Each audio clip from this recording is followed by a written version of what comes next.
Pernah nggak kamu ketemu orang yang kelihatan tuh kayak tembok, dingin, sulit didekati, cuek, bahkan dalam percakapan hangat pun seperti rasanya itu ada jarak. Ketika orang lain panik, dia kelihatannya tenang, diem aja. Saat ada konflik emosional, mereka milih mundur atau diam. Sikapnya datar, seolah nggak ada hal yang bisa mengguncang dunia mereka, tapi kemudian ada momen kecil yang aneh. Ketika dia kehilangan sesuatu, entah itu kehilangan orang, kesempatan, atau sekedar rutinitas, reaksinya justru yang paling dalam. Diamnya jadi paling berat, tatapan kosongnya jadi lebih lama dari biasanya. Dan kita pun jadi bertanya-tanya, kenapa orang yang kelihatannya paling nggak peduli malah jadi paling takut kehilangan? Dan ini bukan sekedar soal kepribadian yang dingin ya. Ini tentang sesuatu yang lebih dalam. Sebuah mekanisme pertahanan diri yang rumit, kompleks, dan seringkali disalahpahami.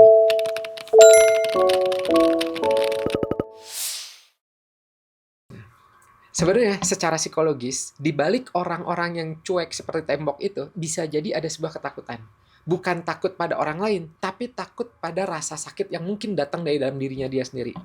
Buat mereka, menunjukkan bahwa mereka butuh, mereka rindu, mereka peduli, itu rasanya tuh berbahaya. Seperti ngebuka luka lama yang belum benar-benar sembuh. Jadi mereka milih, yaudah deh, nggak apa-apa kayaknya untuk nggak menunjukkan apa-apa. Itu adalah bentuk pertahanan diri. Kalau dalam psikologi disebutnya adalah avoidant attachment. Sebuah pola di mana kita belajar untuk nggak bergantung secara emosional pada orang lain. Bisa jadi karena pengalaman masa lalu ngajarin kita bahwa bergantung itu berarti akan terluka. Bayangin seperti seseorang yang pernah kesiram air panas. Kedepannya, dia bukan takut pada air yang mendidih, dia jadi sangat waspada, bahkan pada uap panas yang keluar dari secangkir teh. Jarak amannya jadi lebar. Nah, orang yang kelihatannya cuek bisa jadi seperti itu. Mereka pernah ngerasain kepanasan itu. Mungkin berupa penolakan, ditinggalin, dihianati, atau dianggapnya nggak pernah cukup. Nah, untuk bertahannya, mereka membuat sebuah keputusan bahwa sadar, lebih baik kelihatannya nggak butuh. Kalau logika internalnya kurang lebih seperti ini. Kalau aku nggak kelihatan membutuhkanmu, maka saat kamu pergi, lukanya nggak akan kelihatan. Aku nggak akan kelihatan hancur. Jadi kecuekan itu seperti tameng. Tameng yang dibangun bukan untuk menyerang, tapi sebenarnya untuk melindungi sebuah kerinduan yang sebenarnya sangat besar dalam dirinya. Ada kontradiksi yang pelan-pelan menggerogoti. Di dalam hati ada hasrat untuk dekat, tapi kedua tangan secara efek seperti menolak untuk meraih. Dan ini jarang merupakan pilihan yang sepenuhnya disadari. Biasanya nggak sadar. Lebih seperti refleks otomatis. Setting bawaan untuk bertahan hidup secara emosional. Bukan karena cuek, karena nggak punya perasaan ya.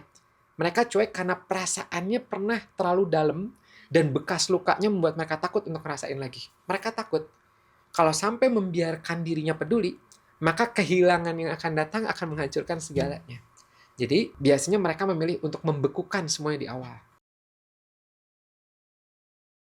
Kalau kita cari sebuah analogi, mungkin ini yang menurut saya ini pas. Coba kita bayangin ada sebuah rumah. Rumah itu sebenarnya punya ruangan yang hangat, ada buku-buku di rak, ada selimut lembut di sofa, dan cerita-cerita yang menunggu untuk dibagikan.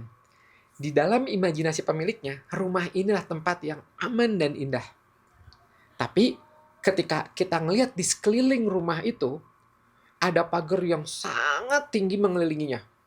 Pagar besi dengan duri-duri yang tajam di atasnya, ada beling-beling kacanya, gerbangnya selalu terkunci, nggak ada tanda welcome, selamat datang, yang ada malah peringatan, jangan masuk.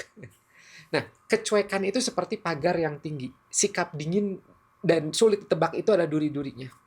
Pagar itu bukan dibangun oleh orang yang jahat, pagar itu dibangun oleh seseorang yang pernah rumahnya dimasuki paksa, yang pernah dirampok mungkin ya kepercayaannya, yang pernah kedamaiannya itu di dalam rumahnya itu diobrak-abrik, kemudian tinggal begitu aja dalam kekacauan. Itulah membuat dia akhirnya membuat pagar semakin tinggi, semakin baik, semakin tajam durinya, semakin aman. Tujuannya satu, melindungi ruang di dalamnya itu yang sebenarnya rapuh. Melindungi kenangan-kenangan yang masih tersimpan rapih. Melindungi harapan-harapan kecil yang belum sempat tumbuh. Masalahnya, seringkali pagar yang terlalu tinggi dan terlalu kokoh itu pada akhirnya membuat pemiliknya terisolasi. Dia bisa ngelihat orang-orang lewat di luar, dia bisa ngedengerin tawa dari kejauhan, tapi dia sendiri berada di dalam sendirian, menikmati kehangatan rumahnya dalam kesunyian. Dia terjebak dalam paradoks yang nyiksa. Takut ditinggalin, tapi juga takut mengizinkan orang lain untuk mendekat atau masuk. Pagar itu melindunginya dari pencuri, tapi juga menghalanginya dari tamu yang mungkin bawa hadiah. Dalam kehidupan nyata, pagar itu seperti sikap menjauh saat hubungan mulai mendalam.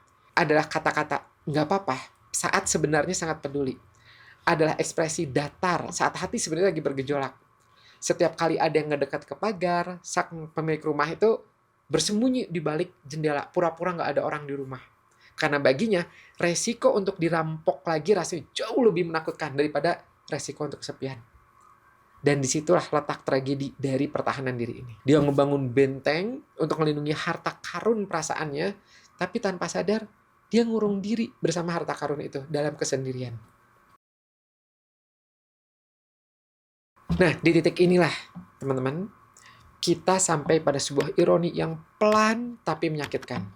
Bagi kebanyakan orang, kehilangan itu adalah sebuah peristiwa yang menyedihkan, titik. Saya hilang handphone, oke, sedih, titik. Tapi bagi seseorang yang telah membangun pagar tinggi, kehilangan itu adalah suatu peristiwa yang lebih dari sekedar peristiwa. Kehilangan itulah bukti. Tuh, kan benar. Sebuah konfirmasi final dari semua ketakutan yang selama ini berbisik dalam kepalanya.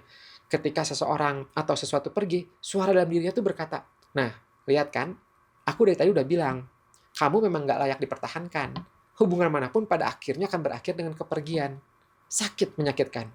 Jadi rasa sakit yang mereka rasakan tuh bukan cuman sakit karena ditinggalinnya, tapi ada rasa sakitnya tuh berlapis. Ada sakit karena kehilangan orangnya, dan ada rasa sakit yang lebih dalam. Sakit karena kemenangan dari suara kritis dalam dirinya sendiri.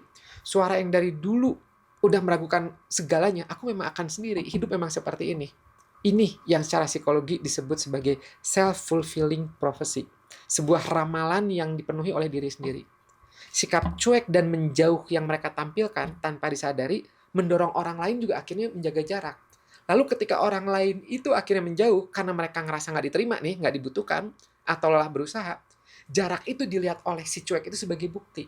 Tuh kan bener, dia memang akan pergi juga. Semua orang pada akhirnya pergi. Mereka nggak ngelihat bahwa jarak itu sebenarnya ada konsekuensi dari pagar yang mereka bangun sendiri. Mereka melihatnya sebagai sifat alami setiap orang. Sifat alami dunia ini, bahwa setiap orang pada akhirnya akan meninggalkan dia. Dan di momen kehilangan itu, kecuekan berubah menjadi fungsi. Dari tameng pelindung, dia berubah menjadi penjara yang mengisolasi mereka dari sebuah kemungkinan yang sangat mendasar, mungkin untuk diperhatikan, dicintai, untuk dipertahankan dengan tulus. Mereka terjebak dalam lingkaran setan, takut ditinggalin. Dampaknya membangun pagar, dampaknya orang menjauh, dampaknya ditinggalkan, dampaknya keyakinan aku pasti akan ditinggalkannya menguat. Dampaknya pagarnya dibangun lebih tinggi lagi. Dan pertanyaannya adalah sampai kapan? Sampai kapan kita akan menghukum diri sendiri dengan keyakinan yang kita ciptakan sendiri? Keyakinan bahwa kita nggak layak untuk dipertahankan. Yang justru kita buktikan dengan cara mengusir semua orang-orang yang mungkin sebenarnya ingin bertahan. Nah, kalau kita mengalami di periode ini, apa yang sebaiknya bisa kita lakukan? Perubahan untuk pola yang sudah ngakar ini bukan dengan sesuatu yang dramatis, bukan tentang merobohkan tembok pagar dalam semalam. Perubahan dimulai dari pengakuan yang pelan, dari membisikkan ke diri kita sendiri, aku takut, aku sebenarnya takut, dan itu wajar. Langkah pertama itu bukan membongkar pagar, tapi mengintip dari celahnya, memberi izin dari diri sendiri untuk sejenak merasakan keinginan untuk dekat, untuk mengakui, aku ingin seseorang ada di sini, tanpa langsung harus bertindak atau menarik orang untuk masuk. Dan inilah salah satu latihan kepercayaan yang sangat mikro, yang sangat bertahap. Memilih satu orang yang terasa aman, mungkin sahabat, keluarga, atau terapis, dan mencoba untuk sedikit lebih terbuka, hanya satu kalimat, hanya satu cerita kecil yang biasa sembunyikan. Dan kita perlu pahami bersama bahwa kerapuhan itu bukan kelemahan. Justru keberanian yang sangat besar untuk mengatakan, aku butuh kamu. Butuh keberanian loh untuk lebih besar lagi untuk tetap bertahan saat rasa takut itu muncul. Dan nggak langsung lari bersembunyi di balik ekspresi datar kita. Nah, untuk kamu yang sedang berhadapan sama orang yang cuek, mungkin ini pesan kecil. Coba kamu lihat pagernya, tanda kutip ya, bukan rumahnya. Kecuekan dan sikap diri itu adalah pagernya. Di dalamnya ada seseorang yang mungkin bingung, sangat bingung. Gimana caranya buka gerbang? Kamu sabar. Kecuekan itu seringkali teriakan minta tolong yang sebenarnya dibisikkan.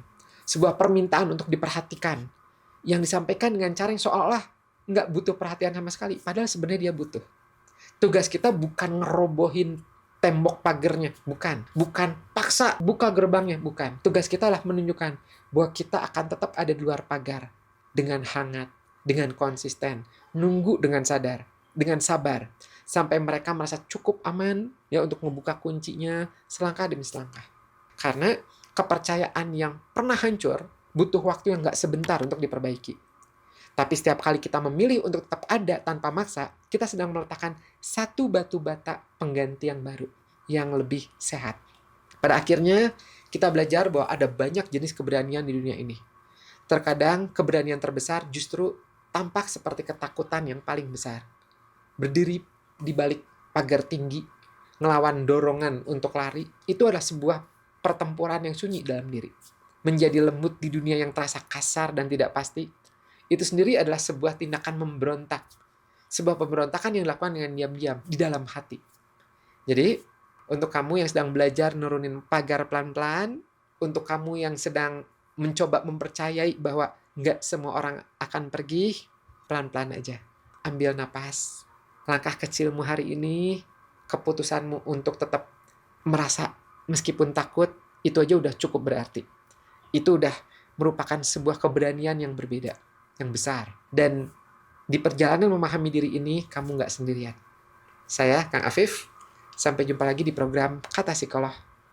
Like jika video ini bermanfaat, subscribe agar mendapatkan notifikasi video terbaru berikutnya. Oh ya, kalau kamu mau mengenal diri sendiri, karakter sendiri, potensi, kelemahan, kelebihan, apa yang sebaiknya dilatih, dikembangkan, kamu bisa ya dites tulisan tangannya di grafologi-indonesia.com/tes-grafologi. Linknya saya tulis di deskripsi ya. Harapannya setelah kamu tahu tentang potensi diri, kelebihan, hambatan, kamu bisa berkembang lebih optimal lagi. Klik linknya ya. Semoga bermanfaat. Sampai jumpa di video berikutnya. Bye-bye.